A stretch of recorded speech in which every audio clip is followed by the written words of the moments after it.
Friends, जैसा कि मैंने आपको बताया था कि जब किसी का घर गिरता है, तो मुझे बेहद खुशी मिलती है। जब बुलडोज़र जस्टिस होता है और चीफ मिनिस्टर साहब बुलडोज़र हर जगह जाकर किसी का घर गिरा देता है, आई फील गुड। और जब अपोज़िट अ, रिलिजन वालों का गिरता है, तो और ज़्यादा मज़ा आता है।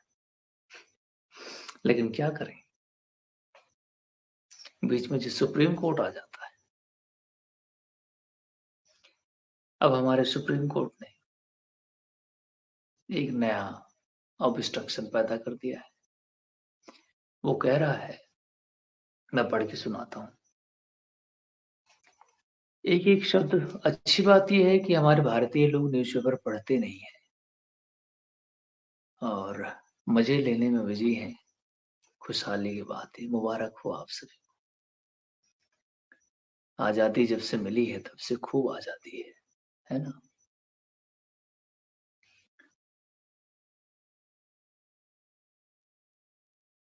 घर गिराना कितना आपराधिक है, ये तो मैंने आपको पिछली वीडियो में बता दिया था। अब सुप्रीम कोर्ट ने कहा है, उसके वर्डिक्ट में ये चीज़ सामने आई है, सबसे इम्पोर्टेंट चीज़ है, सुप्रीम कोर्ट को सरकार पर कोई भरोसा नहीं है। लिटरली उन्होंने अपने डिसीजन में कहा है कि सरकार पर मुझे कोई भरोसा नहीं। इनके ऑफिशियल्स की कॉन्डक्ट पर, इनकी ट्रांसपेरेंसी पर क्वेश्चन उठाया है। ऑफिस की इंटीग्रिटी पर क्वेश्चन उठाया है। उसने डांटा भी है ऑफिशियल्स को बुला करके।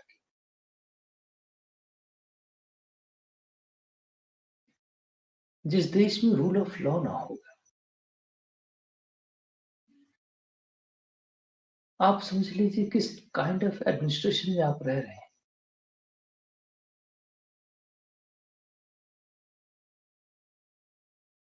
किस तरह के एडमिनिस्ट्रेशन में आप रह रहे हैं, ये सबसे इंपॉर्टेंट चीज है।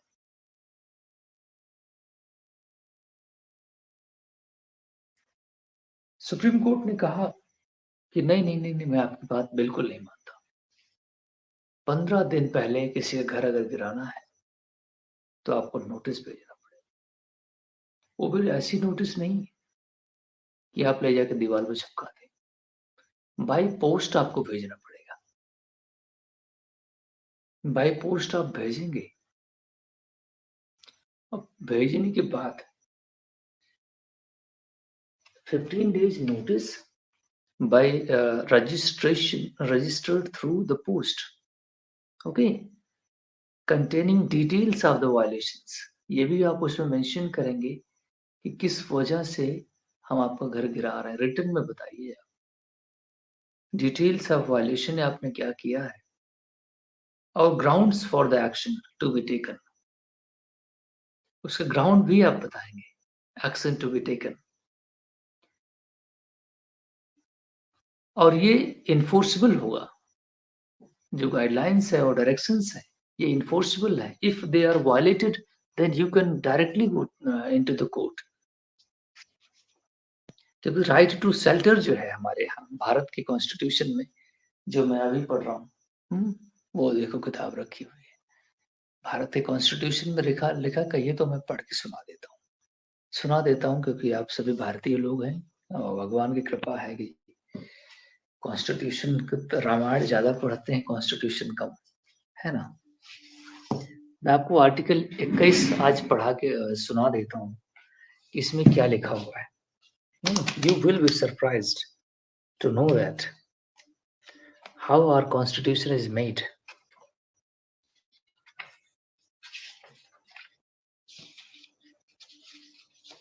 Fundamental right.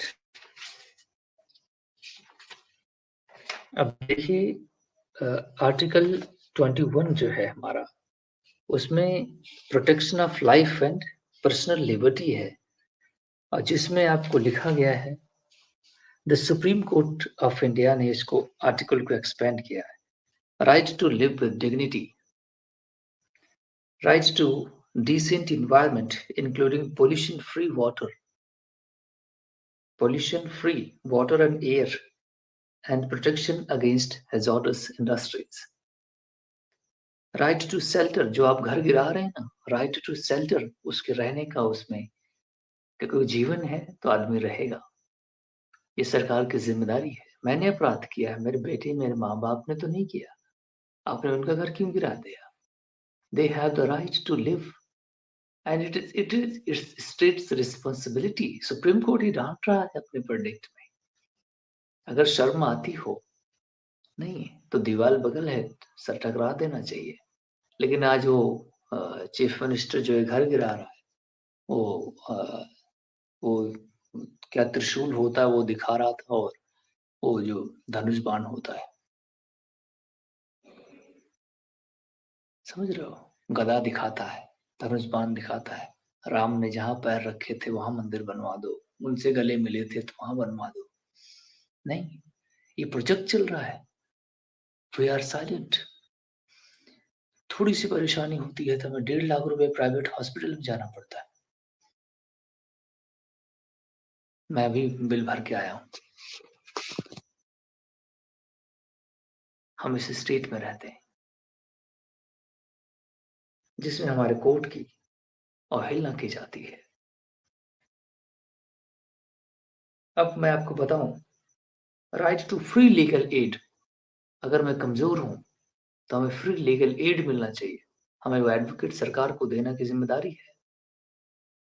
Right to health, right to free education up to the 14 years of age. ये सब तो छोड़िए। राइट अगेंस्ट हैंडकफिंग, आप मुझे हथकड़ी डाल करके पब्लिक में नहीं घुमा सकते, अरेस्ट नहीं कर सकते आप। ये भारत का कॉन्स्टिट्यूशन कहता है अगर आपको अरेस्ट करना है तो there is a mechanism for it. लेकिन मैं देख रहा हूँ पुलिस ले जाकर लोगों को डंडे मार मार के मार दे रही जान से। नेशनल ह्यूमन राइट कमीशन बैठा हुआ, वो टूथलेस बॉडी है, उसके पास शेर तो है, उसको दांत नहीं काट नहीं सकता, है ना। Right to reputation, right to reputation, आपको आपको रेपुटेशन, आपको डिनिग्रेट करने का अधिकार किसी को नहीं है कि आपकी बेइज्जती करे। ये राइट टू लिव डिग्निटी में आता है, आपकी इज्जत है वो। और ये ऐसा है, राइट अगेंस्ट बार फिटेड फेटर्स, आपको जो हथकड़ी में हाथ में लगा के चुल्ले पहना पहना के जेल में डाला करते थे, वो नहीं कर सकते। ये आपका फंडामेंटल राइट है, और ये वो राइट है। ऐसे में अब बहुत लंबी है। Right to sleep, right to sleep आपका अधिकार है। पुलिस अरेस्ट करने अगर आपको आती है और आप सो रहे हैं तो आपको डिस्टर्ब करना मनाही है, पता है आपको। ये हमारा कॉन्स्टिट्यूशन है, लेकिन वो किस तरह उसका वायलेशन किया जाता है आप समझिए। भारत का कॉन्स्टिट्यूशन जिस दिन इम्प्लीमेंट होगा उस दिन एक हम फुल फ्लेज्ड सोसाइटी और हैप्पीनेस और डिग्निटी के साथ रह पाएंगे। ये केवल सीट ऑफ पेपर नहीं है, ये हमारा प्रिंसिपल है, हमारी वैल्यूज है।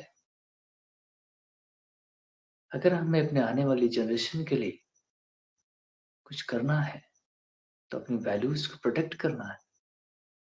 ये कॉन्स्टिट्यूशन केवल सीट ऑफ पेपर नहीं है, ये जीवन है, इसे हमें जीना चाहिए। अगर किसी ने भी इसका वायलेशन किया, हमें राम रहीम का राज्य नहीं चाहिए।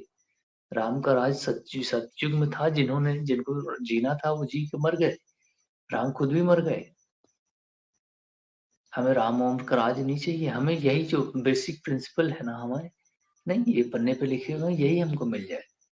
नहीं, हमको राज नहीं चाहिए। राम अब है नहीं है, अब राम के गुर्गे हैं, इनसे हम राज की उम्मीद नहीं करते। हमको यही जो है ना सीट ऑफ पेपर पे लिखा हुआ ये हमको मिल जाए बस, ठीक है। सुप्रीम कोर्ट रो रहा है, और रोता कोई कैसे है बताओ मुझे। रूल ऑफ लॉ का वायलेशन है, सेपरेशन ऑफ पावर्स, किसी का घर गिरा देना ये जस्टिस देने जैसा है। और जस्टिस देने का काम किसका है? ये तो कोर्ट का काम है। किसी ने कहा है पनिशमेंट देने के काम किसका है?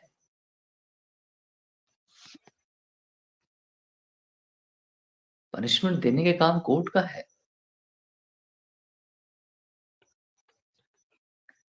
कोई और एंटाइटल्ड नहीं है पनिशमेंट देने के लिए। राइट टू शेल्टर मैंने आपको बताया उसने कोर्ट के वर्डिक्ट में लिखा हुआ है।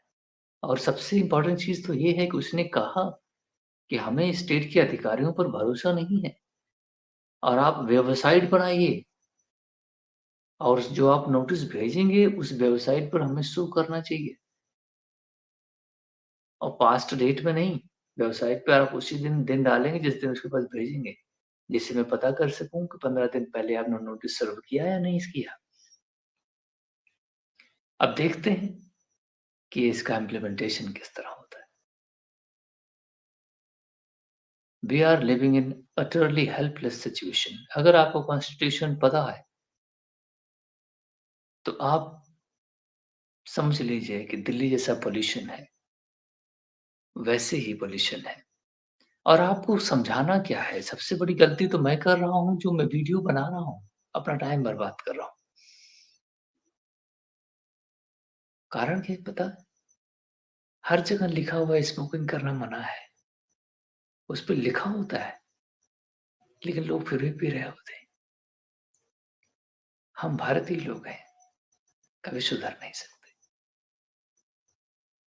क्या करें मजबूर जो है, मजबूर है। तो कानून की बात कौन मानता है? जब अपने पर बनाती है, तब लोग समझते हैं। फ्रीडम और डिग्निटी के साथ जीने का अधिकार लोगों को है। अपने स्टेट से अपनी डिमांड करने का अधिकार है। और सौभाग्य अच्छी बात ये है हमारी वीडियो कोई देखता भी नहीं है। ऐसी कोई बात नहीं है। आज नहीं देखते हैं तो कभी देखेंगे। What is my part? I am doing that.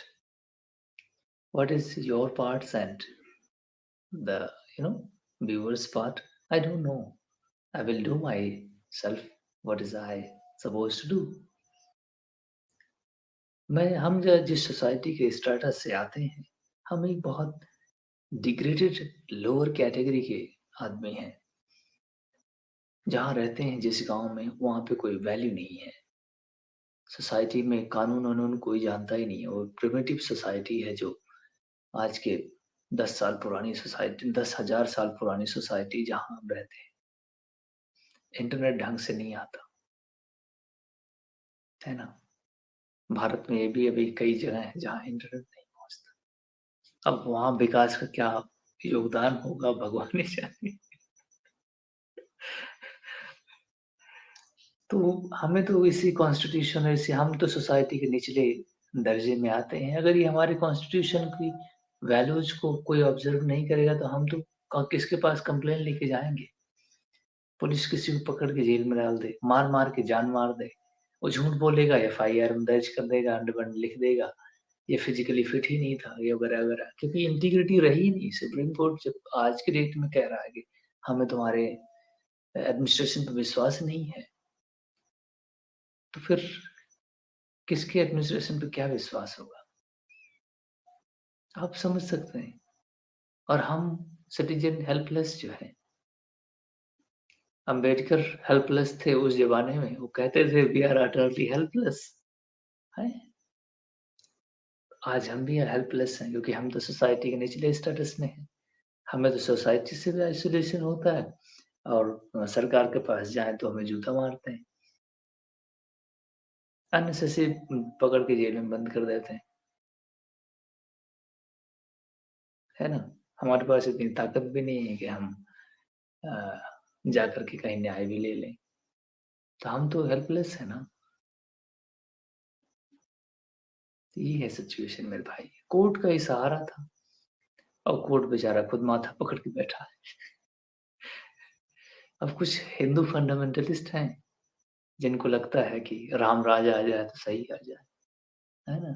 उनके बच्चे की तबीयत खराब होती है, तो कोई व्यवस्था नहीं है। फिर भी उनको लगता है कि राम राज आ जाए। किस तरह से लोगों की साइकोलॉजी और माइंड के साथ खेला जाता है।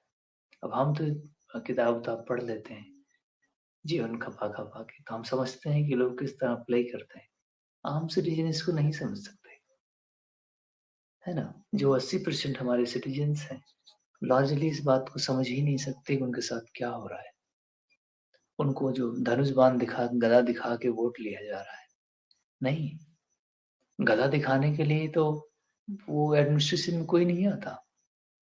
एडमिनिस्ट्रेशन में आता है और दूसरी चीज़ है, ये गदा-वदा दिखाओ ठीक है, जीत जाओ ठीक है, लेकिन जब कुर्सी पे बैठ जाओ तब तो कम से कम गवर्न करो। हम 1.4 बिलियन लोग हैं, एक भी नोबेल प्राइज़ विनर नहीं है देश में। क्यों नहीं है? क्या कारण है?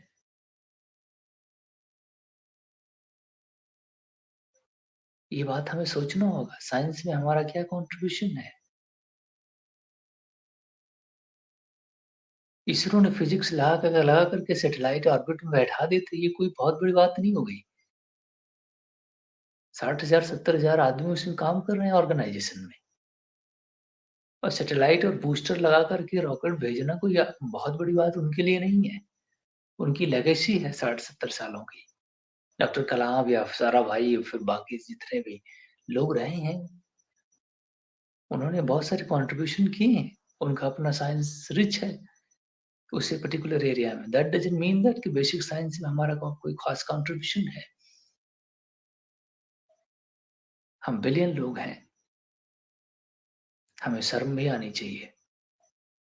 और ये जो नालायक हैं, एडमिनिस्ट्रेशन चला रहे हैं, इनसे हमें धनुष बाण के बजाय भी क्वेश्चन करना चाहिए कि आप शासन करें, लेकिन राम राज नहीं। हमें यही सिंपल राज जो है यही ला दें। राम के नाम पर हमें आप इतना लूटते हैं, अत्याचार करते हैं, ये बंद कर दें। और ये हम सिटीजन के हाथों में है। कम से कम जो कोर्ट कहता है उसे तो मान लें। जब कोर्ट ने इस बात को दिखा दिया, मुझे तो बहुत शर्म आती है। जब उसने बताया कि एडमिनिस्ट्रेशन पे हमें विश्वास नहीं है, इसकी इंटीग्रिटी और ट्रांसपेरेंसी पर, जो कि एक एडमिनिस्ट्रेशन का बेसिक एथॉस है, जो हम एथिक्स पढ़ते हैं, पेपर 4 में आता है हमारे जीएस में।